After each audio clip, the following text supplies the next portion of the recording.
A racist cop burned a little black girl with his cigarette, right in front of her father, just to show he could. It happened in broad daylight, outside the gates of her elementary school. Kids were being dropped off, parents waiting in their cars, the neighborhood waking up to another ordinary weekday morning. But for one family, everything was about to change forever. One moment, the girl was bouncing her way up the school sidewalk, hugging her favorite yellow notebook and talking about her math test. The next, she was being blocked by a police officer who decided that today was the day he would remind someone of their place. He was leaning against the hood of his patrol car like he owned the street, cigarette in hand, sunglasses hiding the emptiness in his eyes. She brushed past him gently, not even touching him, just moving with that awkward excitement of a child who didn't want to be late. But that was all he needed.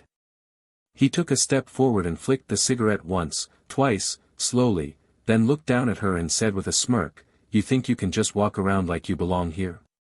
She froze. Confused. Scared. Just a little girl with no idea what was about to happen. Her father was just a few feet behind her, locking the car door, not yet aware of the storm unfolding in front of him.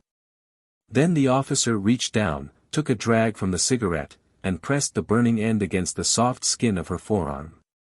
She screamed. Time stopped. The crowd paused, but no one stepped forward. Not yet. The father ran. Not because he was scared, but because something inside him snapped, the part of him that had spent years in war zones, in places where the line between right and wrong was written in blood and smoke. But he didn't attack. He didn't yell. He simply grabbed his daughter, knelt down beside her, and looked the officer in the eye with a silence that screamed louder than any word could. You could almost hear his heart breaking in that moment. You could see it in his eyes, that helplessness that no warrior, no matter how decorated, could bear when his own child is hurt by the country he once fought to protect. The officer. He smirked. Blew smoke into the father's face and walked off like it was just another Tuesday. No arrest. No suspension. No outrage from the department. The report said, "Incident unfounded." The school didn't comment. The town didn't want trouble. But what they didn't realize was, this wasn't over. Not even close. What that cop did wasn't just violence. It was humiliation. It was an act meant to erase her dignity, to assert power, to break both a child and her father in the most public, dehumanizing way possible. But what he didn't know, what he couldn't know, was who he had just done that to. Because her father. He wasn't just a father. He wasn't just a veteran. He was a name that once echoed through barracks, a man whose mind was trained for strategy, patience, and calculated retaliation. And while everyone else turned their backs, he started planning. Not revenge. Justice. And not the kind found in courtrooms or headlines, but the kind that creeps in slowly, exposing rot from within, pulling down walls brick by brick until the ones who built them are buried beneath their own weight. What followed in the weeks ahead would turn into a local scandal. Then a national reckoning. The officer's name would be dragged through headlines, not by some viral outrage, but by evidence, cold, undeniable evidence that would surface from the most unexpected place. A camera no one knew was rolling. A witness no one knew was watching. A history no one expected to unravel. Because as the father began his quiet crusade, truths began to leak. And not just about the officer, but about the very system that protected him. Internal affairs. Old complaints swept under the rug. Connections that traced back to powerful figures in the city. The father never raised his voice. Never made threats. He simply moved like he always had, in silence, with precision, like the soldier he had once been. And one by one, the pieces began to fall. But it wasn't easy. Along the way, they tried to silence him. Threaten him.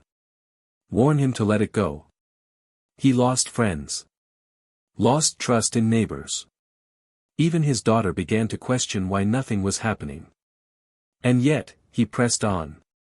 Because this wasn't just about justice anymore.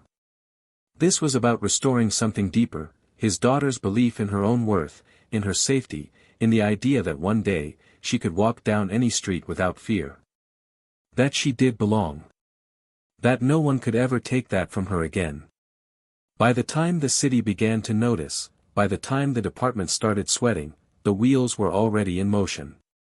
And what happened next? Let's just say. That cop. He will never wear a badge again. But how it all unraveled. How a silent war veteran outsmarted a system built to protect the abuser. And how the final blow came from a place no one saw coming. That?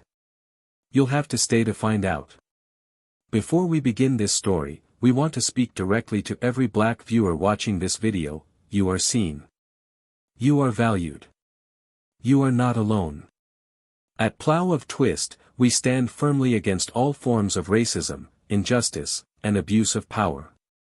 Stories like the one you're about to hear are created to shed light, open eyes, and honor the strength of those who continue to rise above. We hope this story inspires you, moves you, and reminds you of the power in resilience. If this message speaks to you, make sure to subscribe to the channel and be part of this community. Now, enjoy the story. The neighborhood of Northwood Pines in Charlotte, North Carolina, wasn't wealthy, but it carried itself with pride. The kind of place where families still waved from porches and barbershops doubled as community centers. Old oaks lined the sidewalks and kids raced bikes down cracked pavement with backpacks swinging behind them. Life there wasn't perfect, but for the people who lived in that part of town, it was home, a small patch of peace carved into a world that often forgot them. And for Marcus Hill, that peace was all he wanted. After everything he'd seen, everything he'd survived, peace was more than enough. Marcus had served 3 tours overseas. He didn't speak much about what he'd done or seen, not because he was ashamed, but because some memories were too heavy to drag into the light. He was the kind of man who moved like he'd already measured every threat in a room before sitting down. People respected him without always knowing why. He wasn't loud. He didn't command attention. But when he spoke, folks listened. His eyes held weight. A kind of quiet intensity that only comes from walking through fire and making it out the other side. After retiring from the army, Marcus moved back to North Carolina to raise his daughter closer to his roots. He bought a modest house 2 blocks from the elementary school and took a job at a local logistics firm, working long hours but always making it home in time for dinner and bedtime stories. He cooked on Sundays, taught his daughter how to tie her shoes using boot camp tricks, and still ironed his clothes with military precision. Every morning, he walked her to school, holding her small hand in his calloused one like it was the most important mission he'd ever had. Her name was Layla. 11 years old. Bright. Talkative. Funny in a way that made adults stop and listen. She had this beautiful curiosity about the world, like everything deserved a question and every person deserved a chance.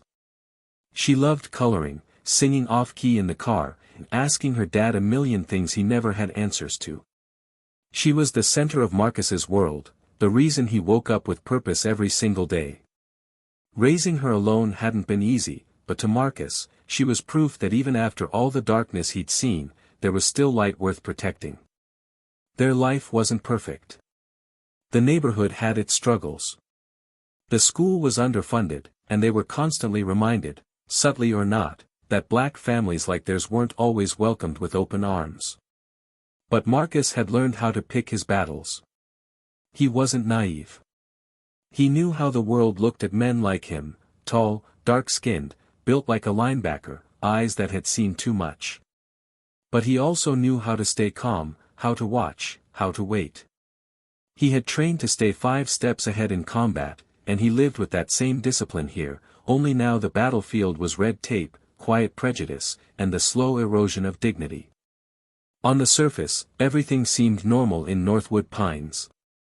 The police cruised the streets with their usual presence, unfriendly but not overtly aggressive. The community knew which officers would nod politely and which ones to avoid. Among them, Officer Bradley Tate stood out for all the wrong reasons. White, mid-40s, a belly grown from years behind the wheel, and a face that held a constant sneer of contempt. He didn't hide his disdain. If you were black, young, or poor, he made sure you felt smaller in his presence. He never used slurs, never raised his voice, but his actions screamed louder than words ever could. He was the kind of cop who lingered longer at traffic stops when the driver had dreadlocks. Who asked unnecessary questions at playgrounds if teenagers gathered on a bench. Who'd once ticketed Marcus for improper parking when he was waiting for Layla outside the school, even though he was in the designated pickup zone. That moment had stayed with Marcus, not because of the fine, but because of the way Officer Tate had looked at him. Like he wasn't a father picking up his daughter. Like he wasn't a man who'd bled for this country. Like he wasn't human. But Marcus didn't react. He taught Layla to smile and be polite, even when people weren't. He told her that sometimes, strength meant knowing when not to fight. He believed in leading by example, in showing her a better path. And so, life went on, one careful day after another. On the morning everything changed, it was warm for spring. The sun peeked through the clouds, and birds chirped in that chaotic way they do before school bells ring. Layla was excited about a book report presentation and had been practicing her lines in front of the mirror all morning. Marcus walked her to school like he always did, wearing his pressed khakis and quiet presence like armor. As they approached the school gate, they saw Tate leaning against his squad car, cigarette between his fingers, watching the students like they were potential threats. Marcus noticed him, but said nothing. He felt Layla tense beside him, she'd sensed the man's coldness before. But she kept walking, her curls bouncing, her yellow backpack hanging low. That's when it happened. As she stepped onto the sidewalk and past Tate, he shifted suddenly, stepping forward with calculated aggression. Her shoulder brushed his arm, not even a touch, more like air colliding with shadow, and that was all it took. "You think you can just walk around here like that?" he said, voice low but sharp enough to cut. Layla turned, confused. Marcus was still a few steps behind. Before anyone could react, Tate took a long drag from his cigarette, then pressed the burning tip directly into Layla's forearm. She screamed. A piercing, raw sound that shattered the morning calm. Marcus rushed forward, heart pounding, instincts roaring, but stopped himself just before doing what every cell in his body wanted. He scooped Layla into his arms and backed away, locking eyes with the man who had just branded his daughter like she was property. No apology. No shame. Tate took another drag, blew smoke toward them, and turned away. The other parents pretended not to see. The school staff looked the other way. And in that moment, Marcus understood something he had always feared but never faced so directly, that the country he had nearly died for could still allow his child to be burned without consequence. He took Layla to the hospital. Filed the report. Called the precinct. Waited. But nothing happened. No one was suspended. No statement was issued. Not even an investigation. It was just another file in a drawer. Another trauma ignored.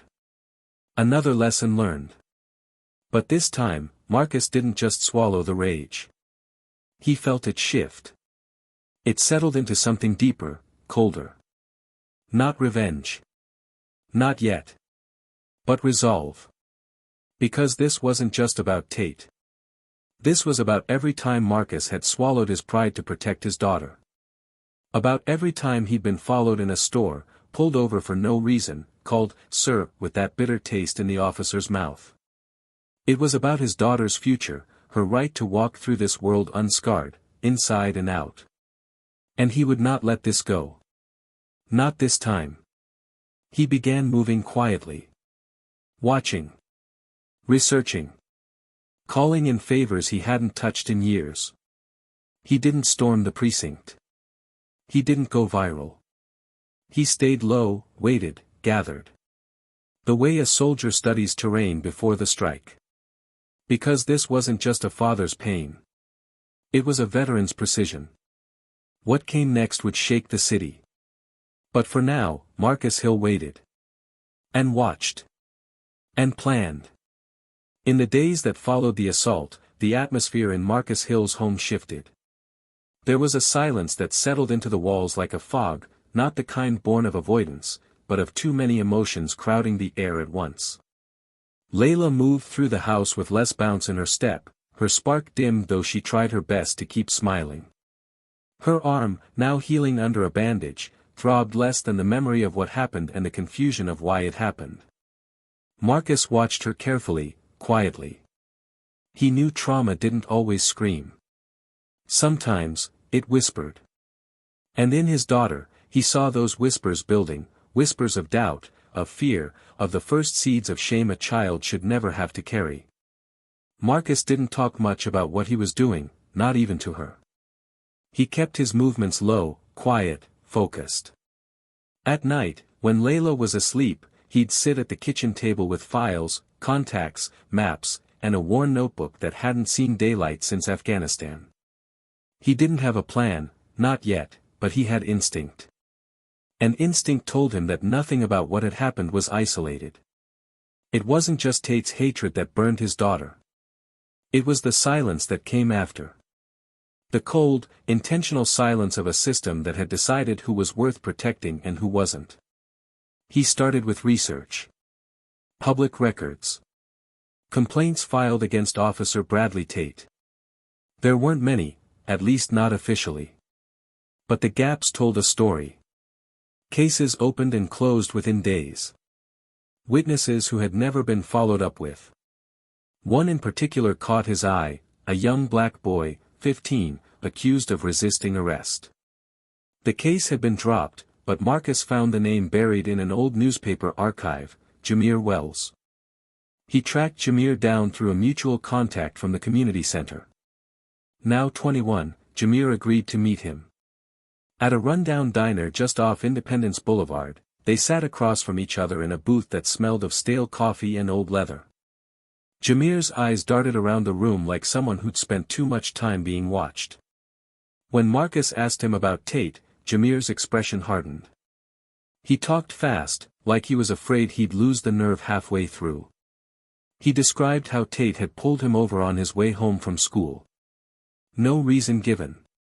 Threw him against the hood. Slammed his face into the ground. Called him a punk. Said, "You fit the profile." Jameer tried to file a report. No one returned his calls.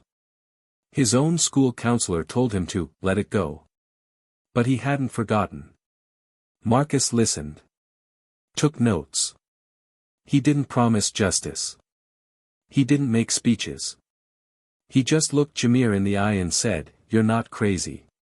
And you're not alone." Word began to spread that Marcus Hill was looking into things. At first, it was cautious. Neighbors whispered. Parents hesitated. But slowly, people began to come forward. Not loudly. Not publicly. But in whispers, in private messages, in quiet conversations in grocery store aisles and after Sunday service. Stories.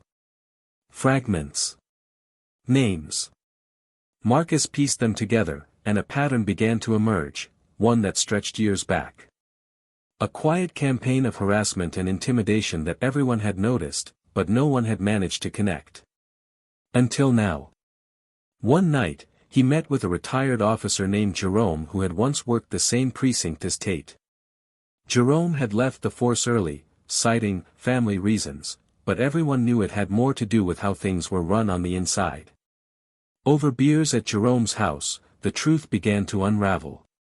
Jerome talked about the unwritten rules, how certain officers were protected because of who they drank with after hours or whose political campaigns they quietly supported.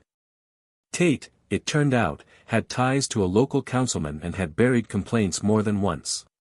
Marcus didn't record the conversation, he didn't need to. What he needed was a map, and Jerome had just drawn one. Meanwhile, Layla was struggling at school. Her teacher called Marcus in for a meeting. Said she was distracted. Less participative. That she flinched when people raised their voices. Marcus nodded through the meeting, thanked the teacher, and walked out with a storm brewing in his chest. That night, he sat Layla down and asked her, gently, what was going on. She tried to brush it off, said she was fine, but then she paused. Looked at him. And with eyes too old for her age, said, if that's what they do to little girls, what do they do to people they really hate? Marcus didn't have an answer. Not one that wouldn't scare her even more. He hugged her. Told her she was strong. Told her that what happened to her wasn't her fault. Told her that she mattered, more than anything in the world. But inside, the storm raged louder. Because this wasn't just about one cop anymore. This was about the soul of a town that had been quietly bleeding for years. He needed more proof. So he reached out to a contact from his military days, Lena, a former intelligence analyst who now worked freelance on digital surveillance. She owed him a favor. He asked her if there was any way to recover surveillance footage from the school or nearby businesses. It wasn't easy. Some footage was already overwritten. Some businesses claimed their cameras weren't working that day. But Lena found something. A gas station across the street with a long-range security camera that happened to catch the sidewalk in front of the school. It wasn't perfect. No audio. Grainy. But clear enough. Marcus watched it alone. Over and over.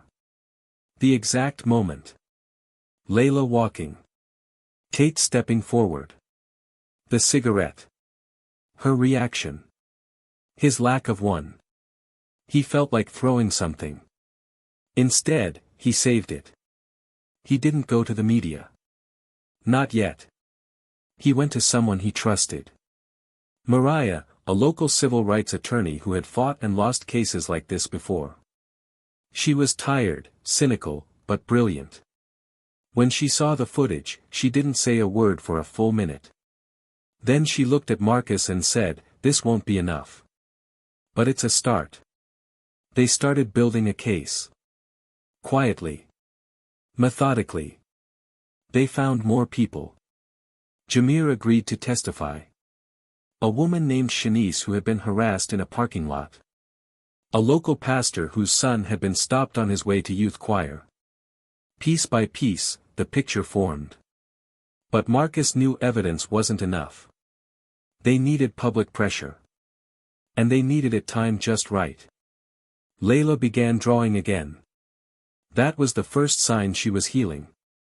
She showed Marcus a picture she made. It was of the two of them holding hands in front of their house.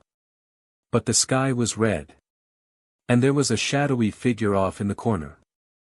When he asked her about it, she said, "That's the bad man.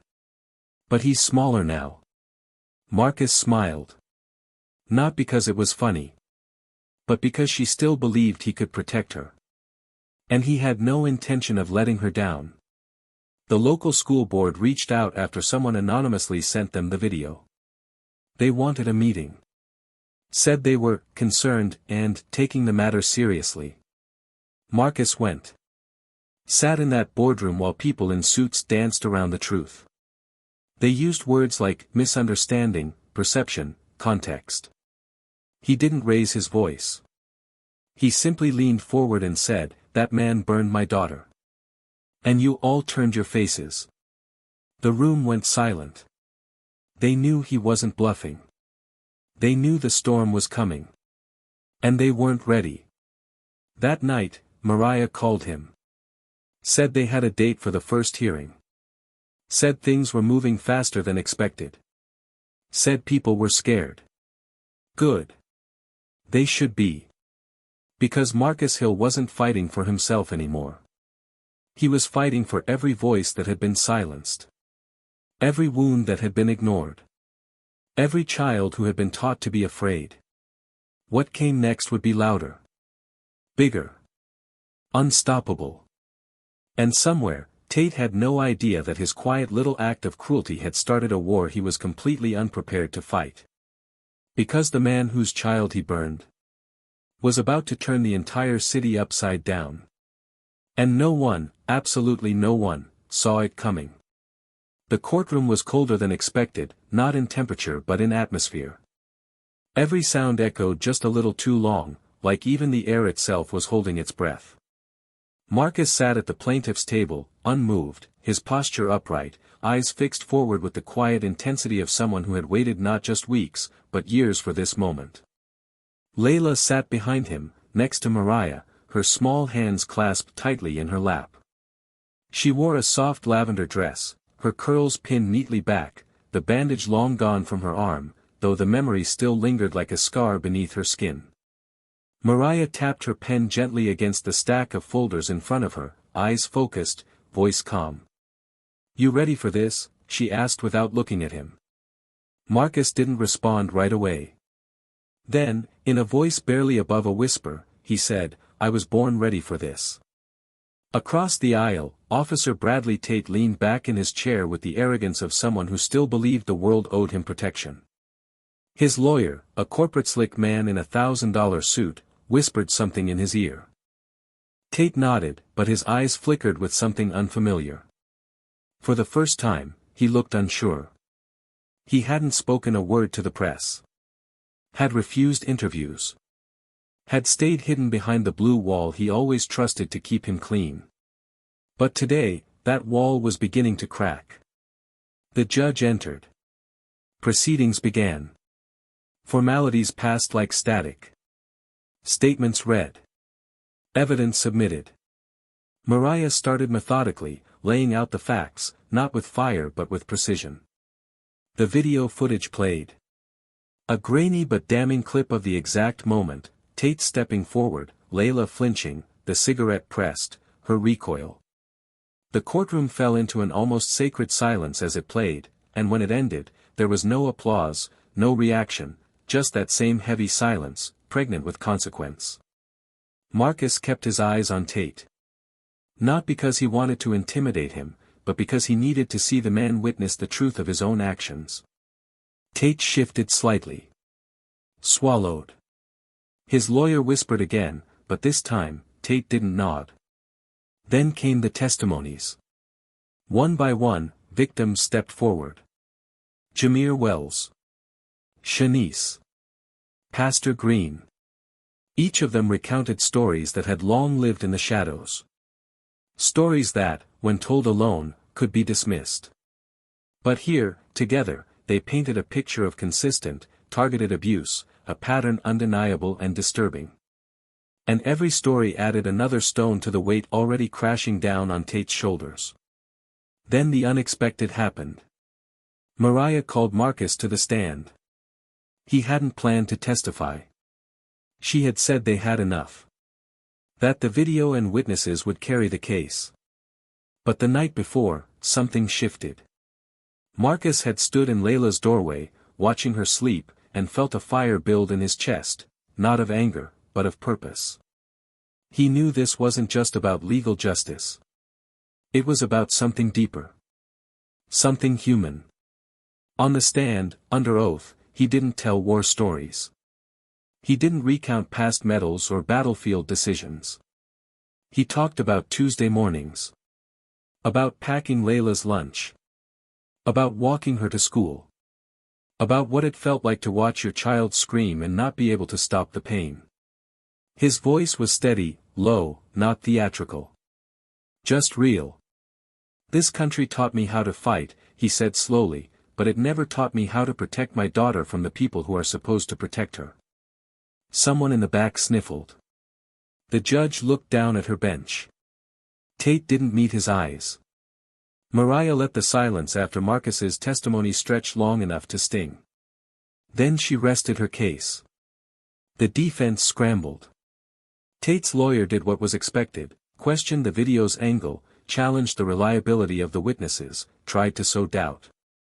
He described Tate as a decorated officer with years of service under his belt, who had simply made an unfortunate misjudgment under pressure. But the jury didn't shift. Not once. And when Tate was called to the stand himself, the room thickened with tension. His voice cracked on the second question.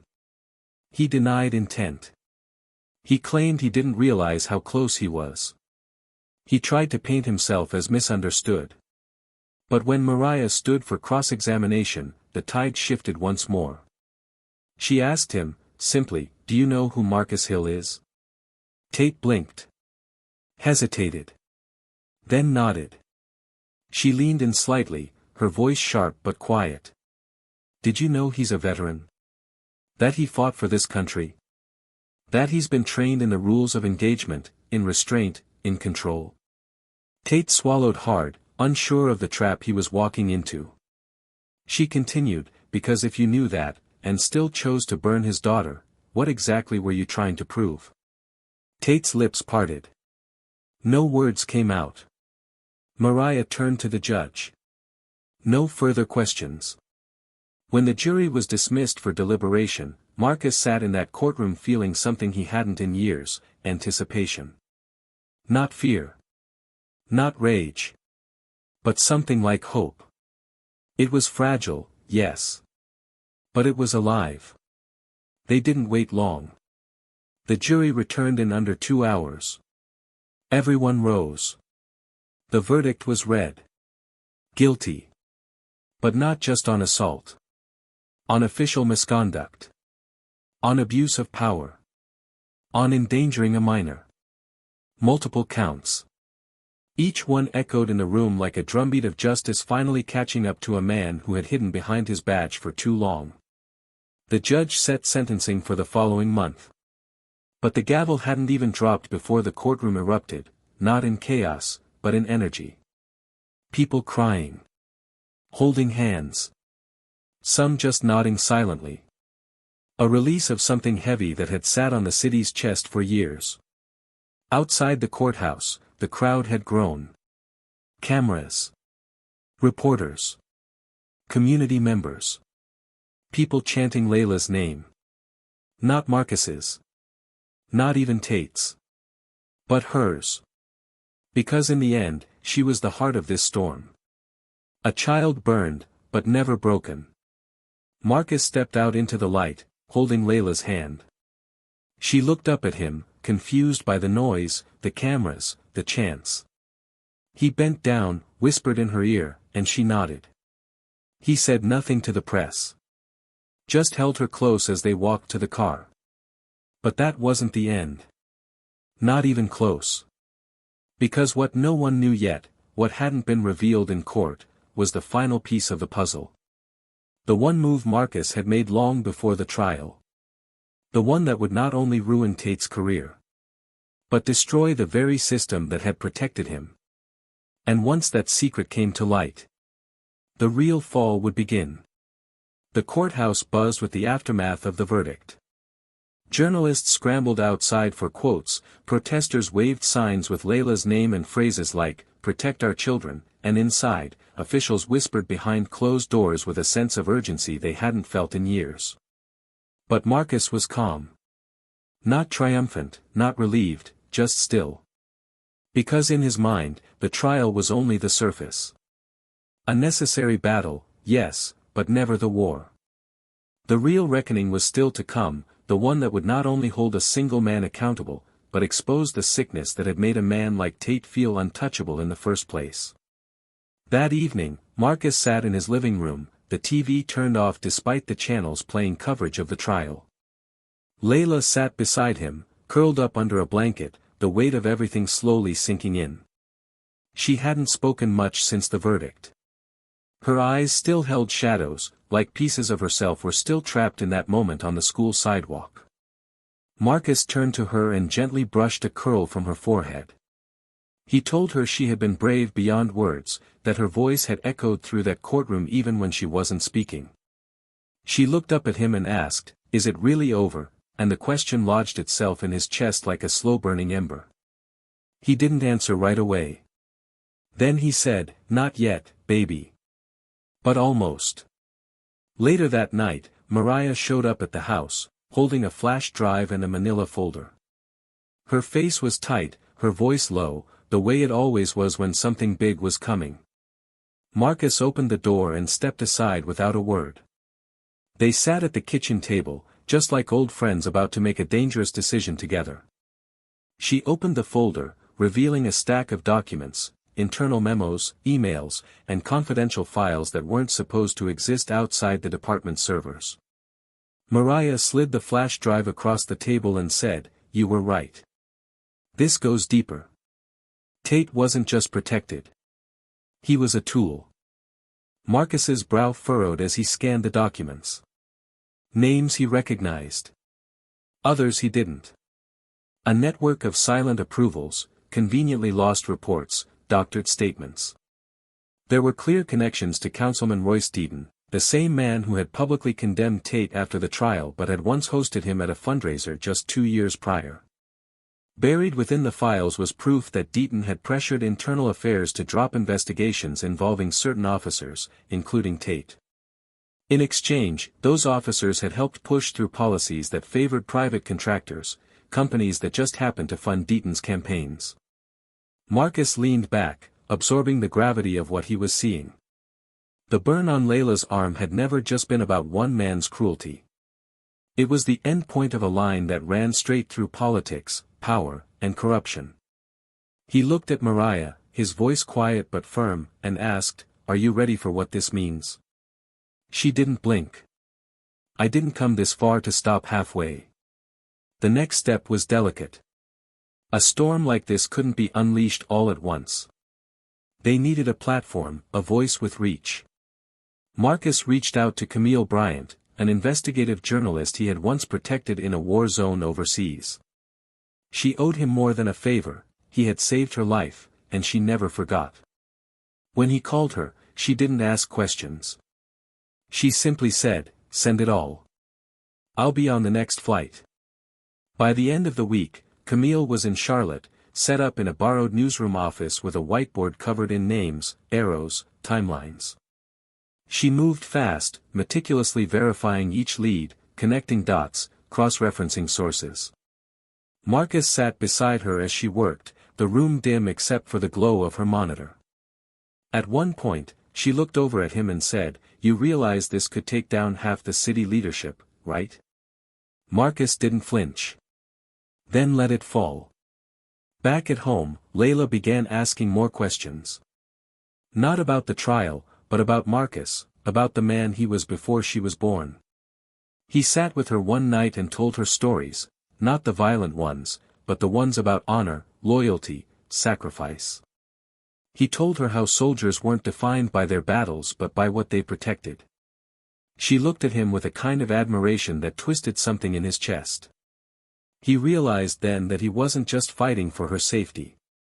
He was fighting for the way she would see the world, and the man who raised her, forever. When the story broke, it wasn't a trickle. Camille's piece dropped like a bomb. The price of silence, how Charlotte's justice system protected a predator in uniform. It included video evidence, screenshots, names, documents, and first-hand testimonies. The article exploded online. Within hours, it was trending nationwide. News anchors debated it. Civil rights groups amplified it. The city's PR machine scrambled to respond. Councilman Deaton issued a statement denying the allegations, but the paper trail was too clear, too damning. Protests erupted outside City Hall. Demands for resignations. Independent investigations launched. Marcus stayed quiet through it all. He didn't appear on TV. He didn't give speeches. He stayed with Layla, walked her to school, made her lunch, and waited. But every time someone knocked on his door with gratitude, every time a neighbor hugged him in the grocery store, every time he saw a stranger wearing a shirt that said, "Justice for Layla," he felt the ripples of what he had started. Eventually, the mayor was forced to address the city. In a somber press conference, she acknowledged systemic failure. Promised reform. Called for Deaton's resignation, which followed days later. Internal affairs was dismantled and rebuilt. The police chief stepped down. And Tate, already convicted, now faced additional federal charges tied to obstruction and conspiracy. Still, Marcus hadn't spoken publicly. Until one evening, a community event was held at the school where it had all started. The auditorium was packed. Parents. Teachers. Activists. Cameras. The crowd waited as the principal introduced the final speaker. Marcus walked onto the stage slowly, Layla at his side. She stood with him, holding his hand. He looked out at the crowd. He didn't speak like a soldier. Not like a hero. He spoke like a father. I didn't ask for this fight, he began, but when someone hurts your child, you either break, or you build. I chose to build something better, for her, and for all of us. This was never just about justice in a courtroom. It was about the kind of world we're going to leave for our children. And I'll be damned if that world lets them think silence is strength. There was no applause at first. Just a swell of emotion that moved through the room like a wave. Then someone stood. Then another. Then the room filled with the kind of applause that didn't feel like celebration, but like healing. Afterward, as Marcus and Layla walked off the stage, Camille approached. She smiled and said, "You could run for office with that speech." Marcus chuckled softly and replied, "I already fought one war. That's enough." But deep down, he knew this wasn't the end. The system didn't crumble in a day. But something had changed. Layla smiled again. She laughed more often. Her drawings got brighter. And every time Marcus looked at her, he saw the future, one that was now just a little safer, a little louder, a little stronger. And behind him, the city continued to shift. Because justice had finally found its voice. And it had spoken through a soldier, a father, a little girl, and the truth that no one could bury anymore. The days that followed the collapse of the city's political facade were strange, almost surreal. For Marcus, it was like watching the world slowly shift on its axis. What had once been whispered behind closed doors was now headline news. City Hall had turned into a revolving door of resignations, press conferences, and internal investigations. People who had stood beside Councilman Deaton were now distancing themselves, hoping to survive the fallout. A temporary task force was announced, independent oversight committees were being formed, and schools, precincts, and public offices scrambled to show the public they were doing better. But for Marcus, this wasn't a moment for celebration, it was a moment to reflect on how easily the truth could have remained buried if just one choice had gone differently. The reality of that was sobering, even in the face of progress. He had spent years living with the idea that silence was sometimes necessary to protect those you love, but now that silence had been broken, Marcus found himself wrestling with another idea: what if speaking out made him a target? Not just for officials or power brokers, but for the very people who saw his actions as a betrayal. He began receiving letters. Some were thank you notes, heartfelt messages from strangers who had watched his story unfold and felt seen for the first time. Others were darker, anonymous warnings laced with veiled threats about bringing shame to the city or turning good officers into villains. It was a new kind of battle, one fought in the shadows, in mailboxes, in whispers that followed him in parking lots. Layla, now more aware of the world than any child should have to be, began asking questions that Marcus struggled to answer.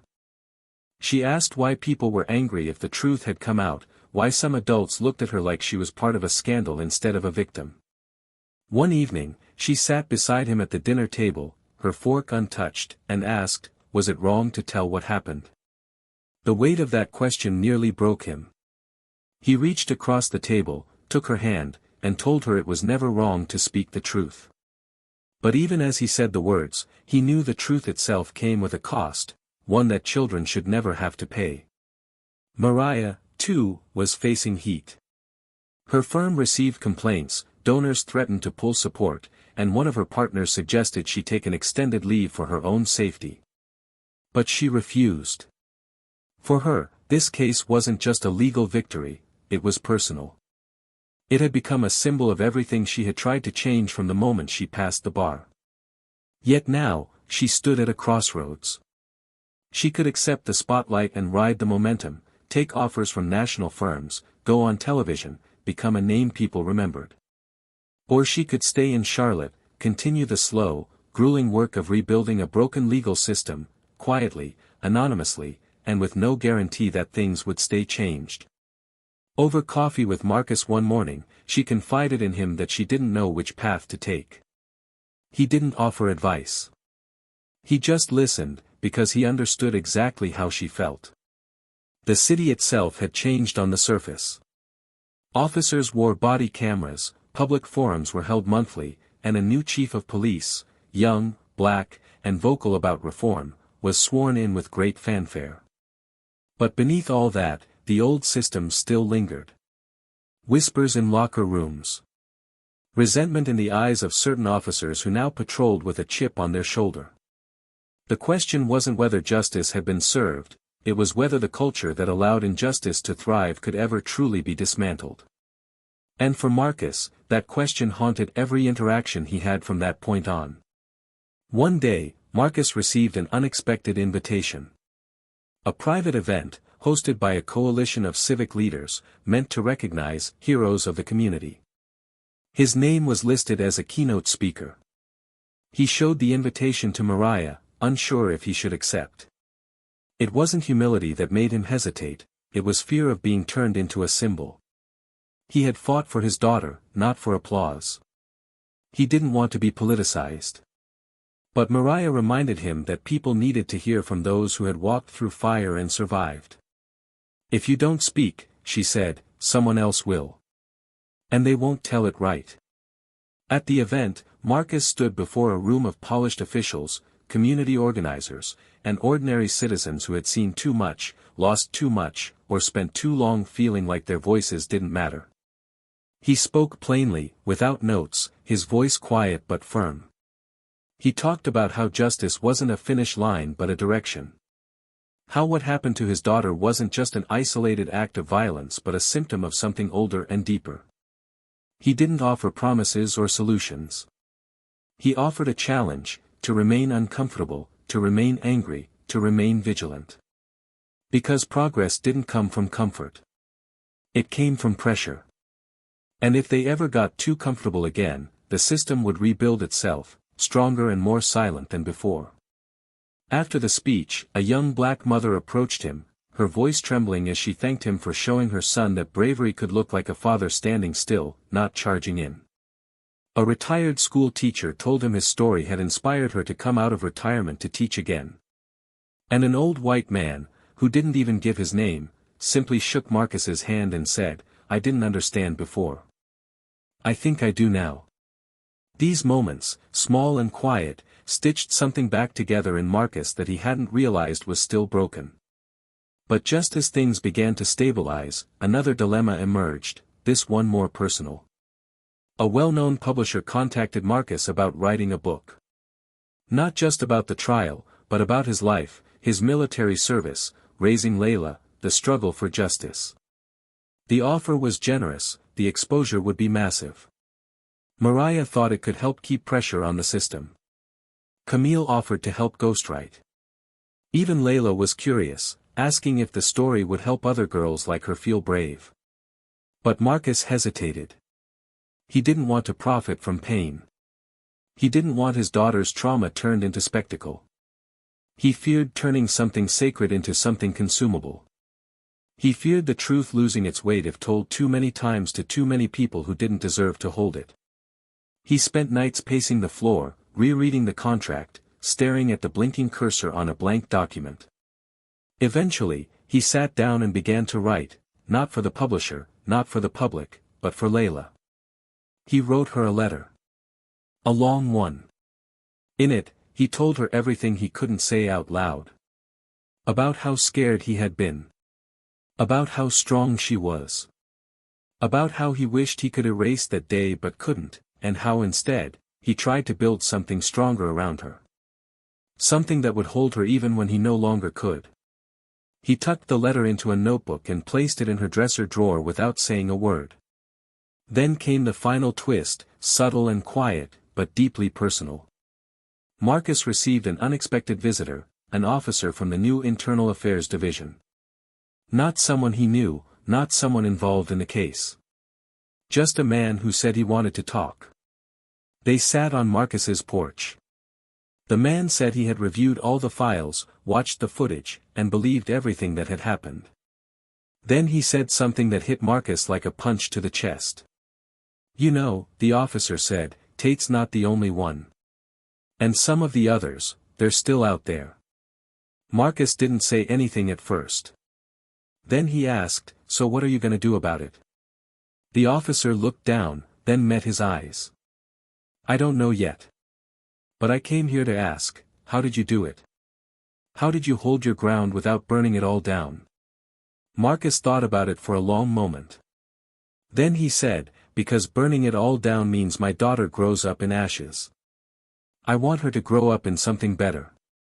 The officer nodded slowly. Then stood. As he walked away, Marcus watched him, wondering if he was one of the good ones, or just one still trying to figure out which side he was on. And in that moment, Marcus understood something else. The system didn't just break people, it confused them. It made them question what justice even looked like. What healing looked like. And whether peace could ever be found after war. He didn't have the answers. But he had the will to keep asking. And that, he knew, was how real change began. The seasons had started to change in Charlotte. The humid grip of summer began to loosen, giving way to quieter, cooler mornings, and the trees lining Marcus Hill's neighborhood hinted at gold and rust. It had been weeks since the trial, weeks since the article detonated across national headlines and rearranged the city's institutions like dominoes knocked over with precision. But the quiet that followed was not peace, it was transition, and Marcus felt it in every part of his being. He spent more time on the porch now, coffee in hand, watching Layla ride her bike in circles along the sidewalk, her laughter slowly returning like a song he thought had been forgotten. But even in those moments of softness, the weight lingered. Because while the noise had died down, the echoes hadn't. Inside the house, on a rainy Thursday afternoon, Mariah sat across from Marcus at the kitchen table. Her eyes scanned the latest update from the Civil Commission, lips pressed tight, a small crease forming between her eyebrows. She said the reforms were being drafted, but the resistance inside City Council was still strong, subtle now, buried under bureaucratic language and policy reviews. "They're trying to stall it out," she said with frustration, "bury it under meetings and amendments until the public forgets." Marcus didn't flinch. He had expected this. "Then we remind them," he said plainly. Mariah leaned back and let out a sigh that held exhaustion and respect in equal parts. "You know," she added, "most people would have taken the win and walked away by now." Marcus looked out the window where Layla had stopped to tie her shoelace. "That's the difference," he replied, "I didn't come here for a win. I came for her future." That night, something shifted. Layla had a nightmare. Marcus woke to her screaming, tangled in her sheets, tears streaming down her cheeks. He rushed to her room, held her tightly, whispering to her that she was safe, that she was home, that no one would hurt her again. But she clung to him with a kind of fear that made his heart ache. When she finally calmed down, she whispered, "I dreamed he was back." And nobody stopped him. The sentence nearly broke him. He held her for a long time, and when she drifted back to sleep, he sat at the edge of her bed, his mind racing. Because that dream wasn't just fear, it was memory, trauma replaying itself in the mind of a child. And no courtroom victory could erase that. The next day, Marcus met with Camille again. She had returned to Charlotte to follow up on the larger story, how the ripple effect of his case was changing small cities across the state. Officers stepping down. Citizens demanding oversight. But the shift was uneven. Some departments fought back, denying any systemic failure, insisting that Marcus's case was a rare exception. Camille wanted to write about that tension, about the slow resistance to change disguised as professionalism. She asked Marcus if he'd be willing to speak again, this time in a documentary project. He hesitated. "I don't know if I have anything new to say," he told her. Camille, always honest, replied, "You don't need something new. You just need to remind people what's at stake when they stop listening." He agreed, on one condition, the documentary wouldn't be centered on him. It would include the voices of those the system had failed long before Layla. Camille agreed, and over the following weeks, Marcus helped her connect with families he had met during the case. One by one, they opened up. A mother whose son had been arrested for a crime he didn't commit. A teacher who had lost her job for speaking out. An elderly man who had spent decades being stopped and searched for walking in his own neighborhood. Their stories weren't dramatic in the Hollywood sense, but they were raw, real, and undeniable. And together, they painted a portrait of a city that had long hidden its wounds beneath a veneer of order. During one of the final interviews, Camille asked Marcus a question that lingered with him long after the camera stopped rolling. "Do you think justice heals anything?" He didn't answer right away. Later that night, he sat on the porch with Mariah, who had stayed late reviewing files for another case. He told her about Camille's question, and asked what she thought. Mariah took a long sip of tea before responding. "Justice doesn't heal," she said, "but it makes healing possible. Without it, we're just left with pain and silence." Marcus nodded slowly. That felt true. And yet, some wounds, like the one Layla carried, didn't close easily. Even now, she flinched at the smell of cigarettes. She avoided the front of the school. Her drawing still included shadows, sometimes hidden in corners, as if waiting. One Sunday afternoon, Marcus took Layla to the park. They hadn't gone in a while. The sky was clear, the sun warm but not oppressive. Children played on the swings, parents laughed softly, the world pretending to be simple. Layla climbed the jungle gym while Marcus watched from a bench, when suddenly, a man approached. Late 40s, badge on his hip, not in uniform. He introduced himself softly, Officer Ramirez, from the new Community Outreach Division. He said he recognized Marcus, admired what he'd done. Marcus didn't reply immediately, watching his daughter hang from a bar, legs swinging freely.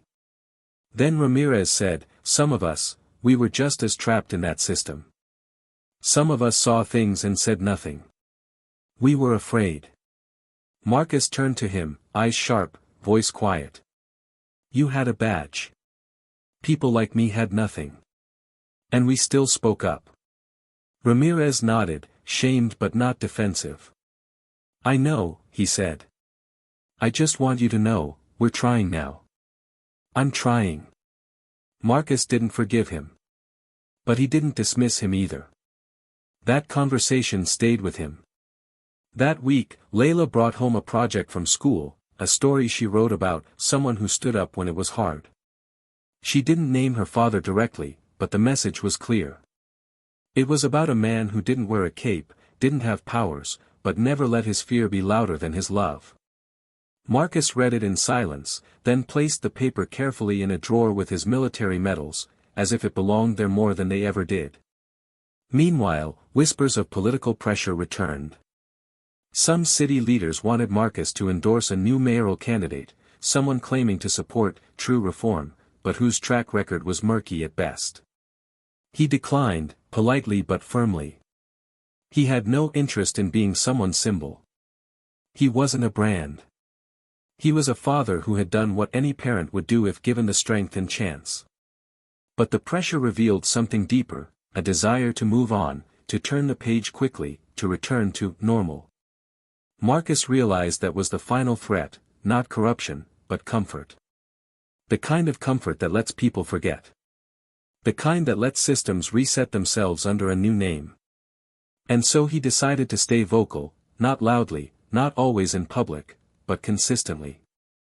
He began mentoring young men in the neighborhood. Partnered with a nonprofit to provide legal literacy for Black families. Spoke at schools, not about trauma, but about self-worth. About agency. About building a spine in a world designed to bend you. Each step felt small, almost invisible. But Marcus knew better than most, real change wasn't loud.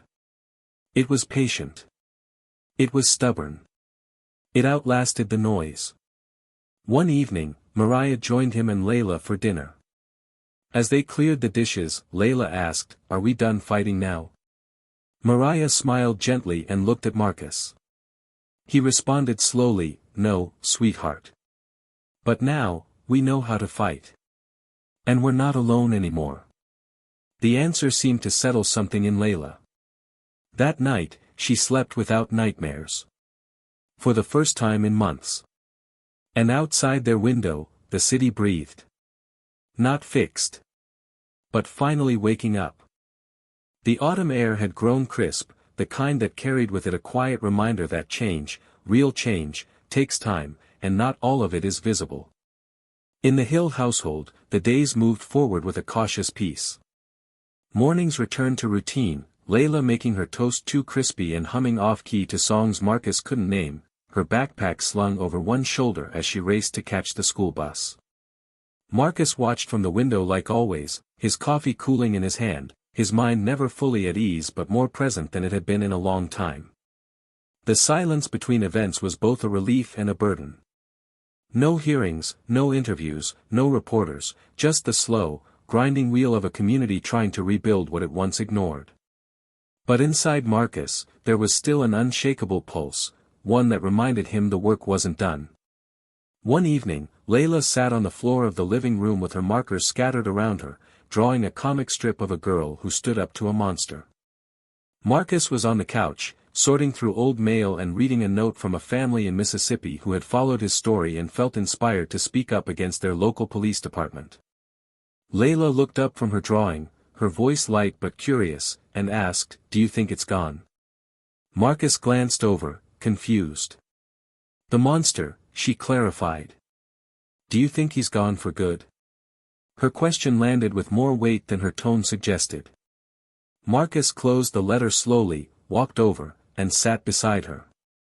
He didn't lie. He said no, not really. Monsters don't always disappear.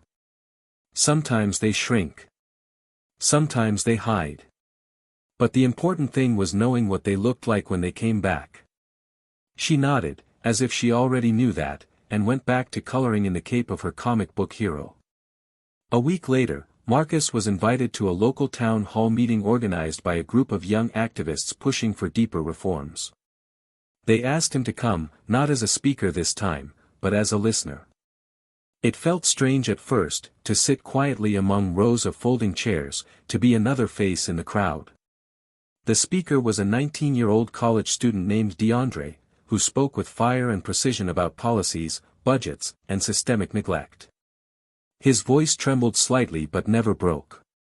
Afterward, Marcus approached him, introduced himself, and said, "You spoke like someone who knows what this fight costs." DeAndre looked him in the eyes and replied, "I know it's not over, and I'm not afraid of that anymore." Marcus nodded, his chest tightening with something like hope. It wasn't his fight alone anymore. Others had picked up the baton. Meanwhile, Mariah's office had grown busier, louder. Since the case, more people came forward with stories, some old, some fresh. Not all could be pursued legally, but each one mattered. She worked late, often falling asleep at her desk, files open, notes scribbled in the margins. One night, Marcus stopped by with takeout. She was exhausted, her voice hoarse, her hair pulled back in a messy bun. As they ate on opposite sides of her desk, she told him, "Sometimes I think the flood will never stop." Marcus leaned forward and said, "That's because we finally broke the dam." They shared a quiet smile, the kind only two people who fought through hell can share. But as the community stirred and stretched toward progress, a new complication emerged. Officer Tate, awaiting sentencing in state prison, had filed an appeal. Not on the facts, which were clear, but on a technicality involving jurisdiction and admissibility of digital evidence.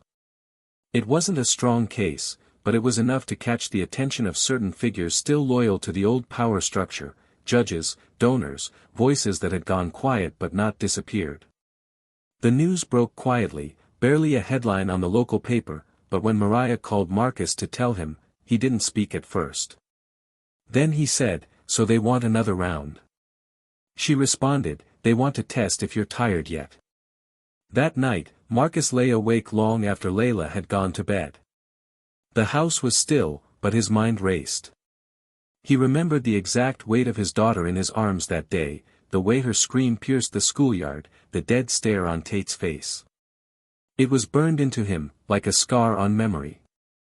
The thought that this man, after all that, still believed he could claw his way out through loopholes made Marcus feel something deeper than rage. It was disappointment. Disappointment in a system that still had room for doubt where certainty should live. The next morning, he walked into Mariah's office before she'd even taken her coat off and said, "We fight it. We bury him this time. For good." Mariah filed her opposition to the appeal immediately. She worked with Camille to release a follow-up article detailing the patterns of manipulation Tate's legal team was attempting to exploit. The public response was swift and fierce. Protests reignited, smaller but sharper. Petitions circled. Law students offered to volunteer their time. Teachers brought the case into classrooms as a lesson in civic responsibility. What had started as Marcus's personal storm had become a city's reckoning, and now the community refused to let its justice be undone. During that time, Marcus found himself pulled into more public roles than he wanted. He was invited to advisory committees, offered board positions, asked to consult on public safety initiatives. He turned most of them down. He believed in the work, but he didn't want to be institutionalized. He didn't want his name turned into a banner or a slogan.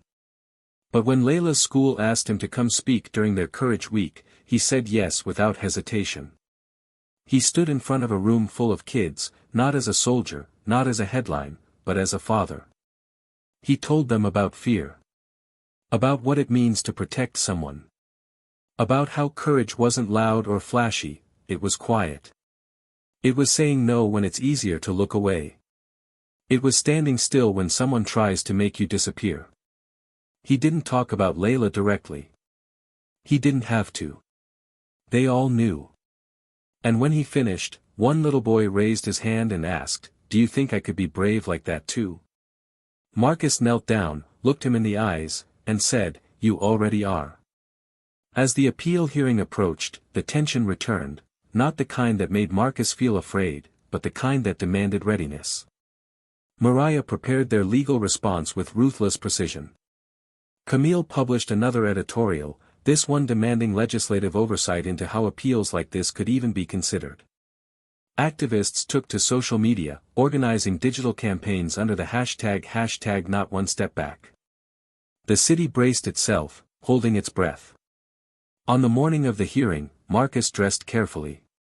He wore the same suit he wore at the original trial. Not for show, but for grounding. Layla stayed home that day, too young to be inside a courtroom again, but she hugged him tightly before he left and said, "Don't let them forget what he did." Marcus kissed her forehead and whispered, "Never." The courthouse steps were packed. News vans, supporters, skeptics, all waiting. Inside, the hearing was shorter than expected. Mariah spoke with fire, but it was her final words that hit hardest. "This isn't just about one man trying to escape justice," she said to the judge. "This is about whether this court will reaffirm the value of a black child's life or allow her pain to be undone by paperwork." The silence that followed was thick with truth. When the judge denied the appeal, the room didn't erupt. There was no clapping, no outbursts. Just relief. Deep, quiet relief. Marcus closed his eyes for a moment, then looked toward Mariah. She nodded, her eyes glassy. It was done. For real this time. But Marcus knew the real ending wasn't in that courtroom. It was still unfolding, every day, in the lives they touched, in the systems being rebuilt, in the silence that had been broken for good. And as he walked out into the sunlight, the wind cutting across his face like a whisper, he felt it. A shift. A new kind of silence. Not the silence of erasure. But the silence of something finally beginning. In the months that followed the final denial of the appeal, Charlotte became a different city, not perfect, not fixed, but undeniably changed.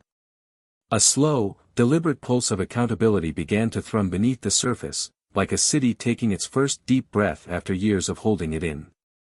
The reforms that once sat dusty in policy drafts were now in motion. Civilian oversight committees were granted real authority. Training protocols were redesigned under the guidance of legal experts and community leaders. And the faces of those once deemed invisible now sat at the table, shaping the systems that had once worked against them. It wasn't victory. It was transformation. And for the people who had fought for it, that made all the difference. Officer Bradley Tate remained behind bars, his name now synonymous with disgrace and failure. He was no longer a symbol of power but of what happens when power is abused and then held to the fire. The illusion of invincibility that protected him had been stripped away, and he spent his days in a small, pale cell with nothing but silence and regret as company. There were no visitors. No letters. No media redemption arc waiting in the wings. He had been forgotten by the same system that once shielded him. A cautionary tale. A ghost in a uniform he no longer deserved to wear. Councilman Deaton, exposed in the wide web of corruption, resigned quietly and disappeared from public life. The investigations triggered by Marcus's case led to the dismantling of several private contracts that had funneled millions away from underfunded communities. His exit wasn't accompanied by scandalous headlines or grand apologies, just a quiet retreat into obscurity, the legacy of a man undone not by opposition, but by truth too large to contain. Mariah, after months of soul-searching, made the decision to stay in Charlotte. Offers poured in from across the country, TV segments, prestigious firms, awards, but she chose to rebuild where the fight had begun. She started her own legal clinic, focused solely on advocacy for marginalized families and victims of systemic abuse. Her office was modest, her hours long, but her purpose never clearer. On her desk sat a framed drawing Layla had given her, a courtroom, a little girl smiling, and a woman with a cape drawn around her shoulders. She laughed the first time she saw it.